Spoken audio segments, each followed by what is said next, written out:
General Hospital spoilers teasing that Sonny Corinthos is about to reunite with his son Morgan Corinthos. And this time, it's not a dream. It's the real thing. The sterile scent of antiseptic hung heavy in the air of the Los Angeles hospital room, but beneath it churned a whirlwind of emotion. Carly Spencer stood vigil by Sonny Corinthos' bedside, her gaze unwavering as she watched the steady rise and fall of his chest. For Carly, every breath he took was a miracle, a victory snatched from the jaws of death after a terrifying attack by an imposter nurse. The memory of that day replayed in her mind like a horror film on loop, the innocent smile on the nurse's face turning predatory as she raised a syringe filled with lethal intent, the panic in Sonny's eyes as she loomed over him, and Carly's own heart-pounding sprint down the corridor, every second stretching into an eternity. Yet while Carly's relief at Sonny's survival knew no bounds, she also recognized the peril that still shadowed them. The woman in the nurse's scrubs had been just a pawn, and the bullet that had nearly ended Sonny's life might not be an isolated incident. Her instincts, honed by years of navigating Port Charles's underworld, screamed that more danger lurked in the wings.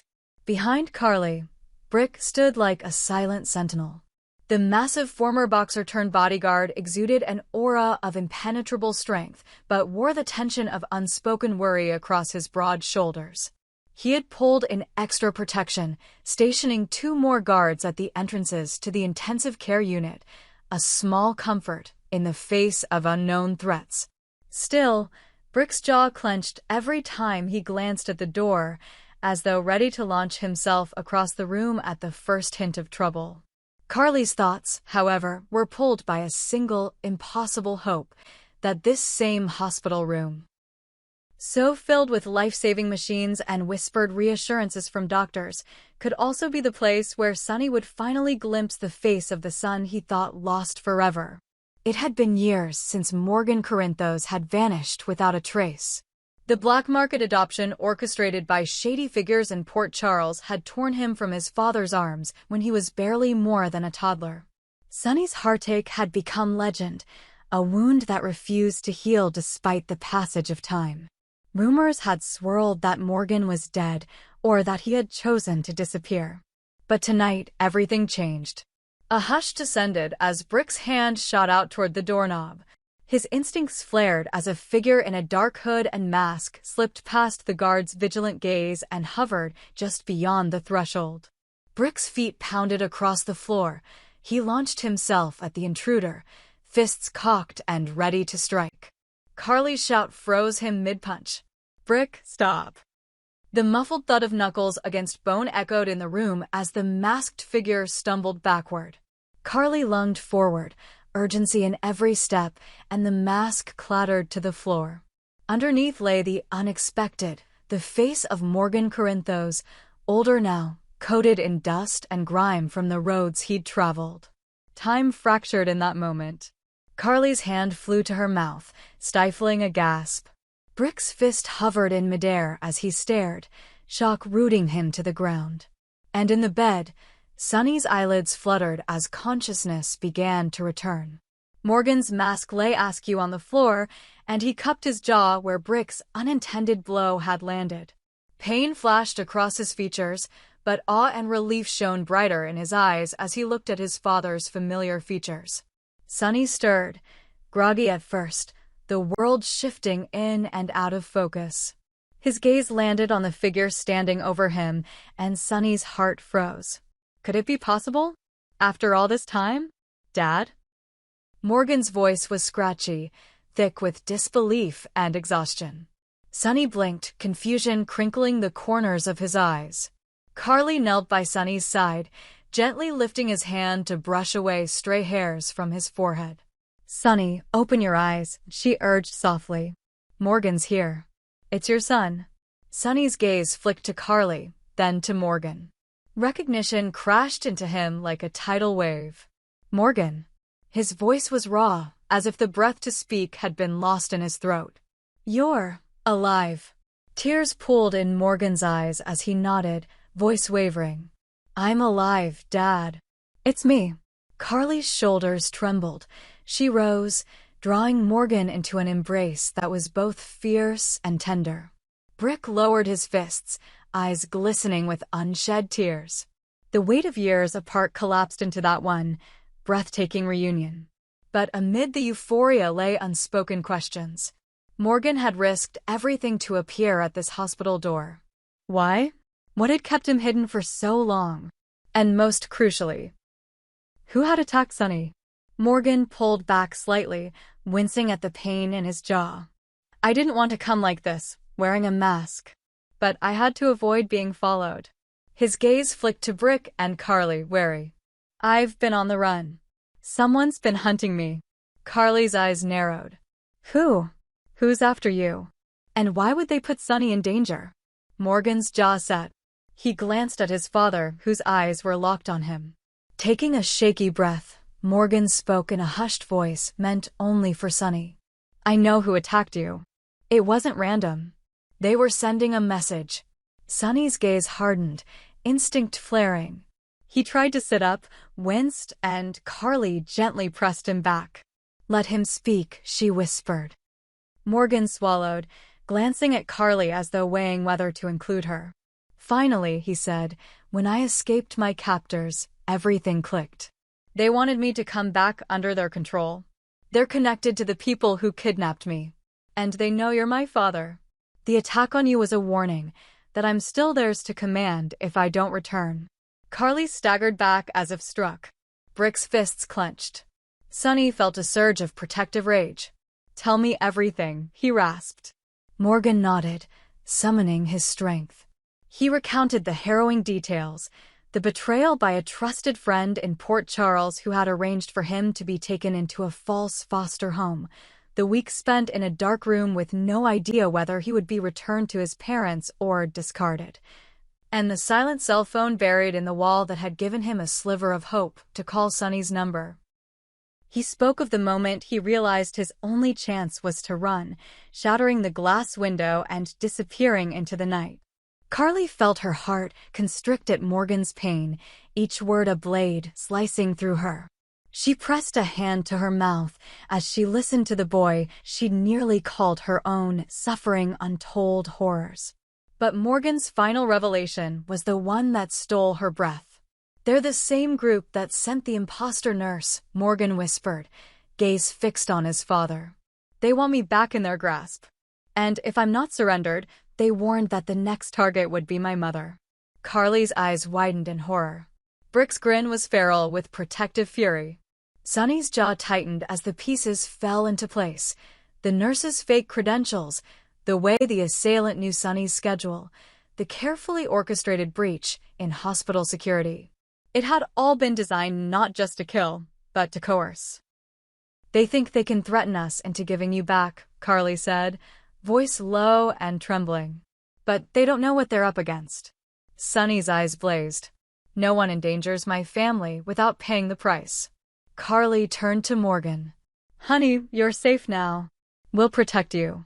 She reached out, caressing his cheek. Morgan closed his eyes, leaning into the gesture. Brick cleared his throat. We need to get you someplace safe, he said. And fast. Morgan nodded, but his expression was torn. I'm not leaving until I know what happens next. I need to help you. Sonny's chest swelled with pride and fear in equal measure.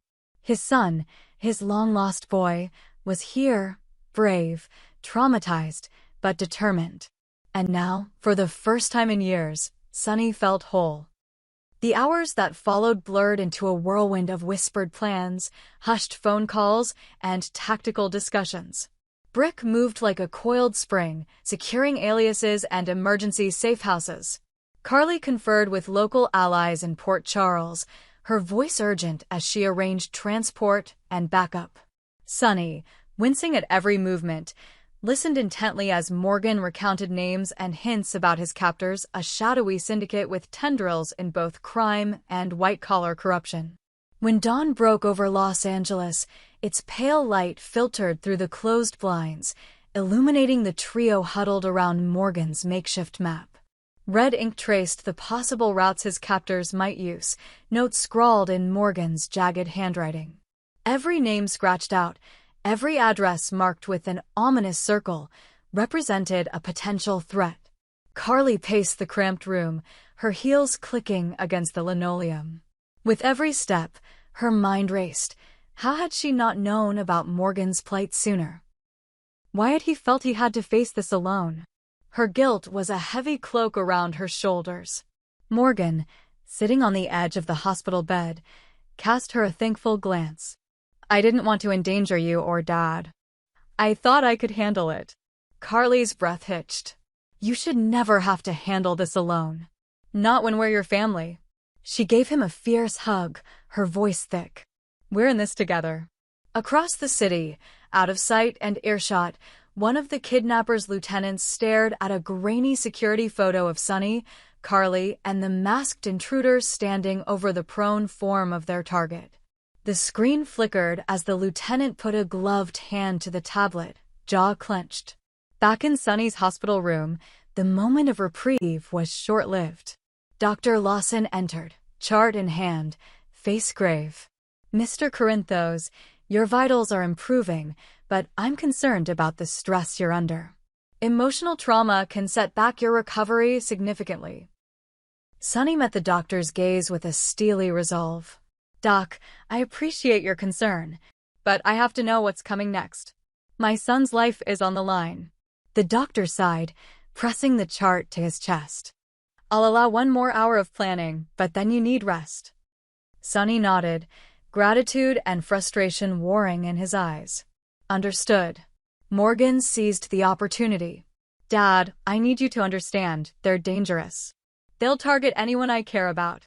Sonny gave a small, sad smile. "You've always been dangerous, Morgan. The day you were born, you changed my world. I'm not letting anyone hurt you or your mother." Morgan's eyes glistened. "Then let me help you stop them." Over the next morning's hours, plans coalesced. Carly would drive Morgan to a rendezvous point in Pasadena, where she'd liaise with Detective Harrison, a trusted ally in the LAPD with ties to Port Charles. Brick would accompany Sonny back to Port Charles via a private medical jet, ensuring Sonny could rest in a secure, familiar environment. Morgan insisted on staying behind to draw the kidnappers' attention away from his parents, using himself as bait to flush out their hideout. Carly's heart clenched at the thought. "No," she said firmly. "We're a family. We do this together." Morgan shook his head, resolve etched on his face. "I'm the one they want. Let me handle this." Sonny's voice held the weight of a lifetime of decisions. "You're Corinthos. You're braver than you know.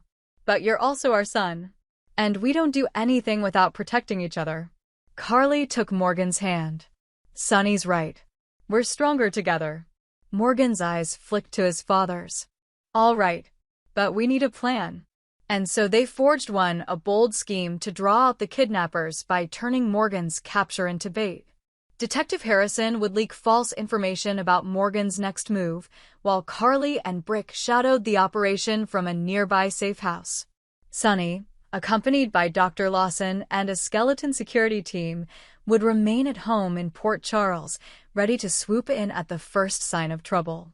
Night fell, wrapping Los Angeles in a blanket of quiet unease. Morgan, dressed in dark clothing and a freshly acquired mask that fit snugly yet unobtrusively over his features, slipped through the back exit of the hospital. Carly followed at a discreet distance in an unmarked SUV, Brick behind the wheel. Their radios crackled with each step of the op, a carefully choreographed dance between predator and prey. Morgan arrived at the decrepit warehouse on the outskirts of Pasadena, heart pounding in his ears. Shadows clung to the building's facade, its windows boarded and broken. He glanced at his phone, a coded message confirming Detective Harrison's presence inside. Taking a deep breath, he stepped into the shadows. Inside, a network of corridors stretched like the veins of a vulture's wing. Morgan crept forward, senses alert. Had flickered movement in the corner of his eye, a guard stationed at a makeshift desk. Morgan tensed, on the brink of bolting, until the guard raised a hand in greeting. "Nice to see you again," the guard said with a crooked grin. Morgan's blood ran cold. This was the same man who had introduced him to the group all those months ago, the man who told Morgan his family didn't want him. The realization hit Morgan like a gut punch, but he steadied himself. "I'm ready to come back," he said, voice firm. "Show me where I belong." The guard motioned down the corridor. Morgan walked on, every footfall echoing in the cavernous space. Unbeknownst to him, Carly and Brick watched from the van's tinted windows, hearts locked in suspense. A sudden shout rang out, Morgan's name echoing down the hall.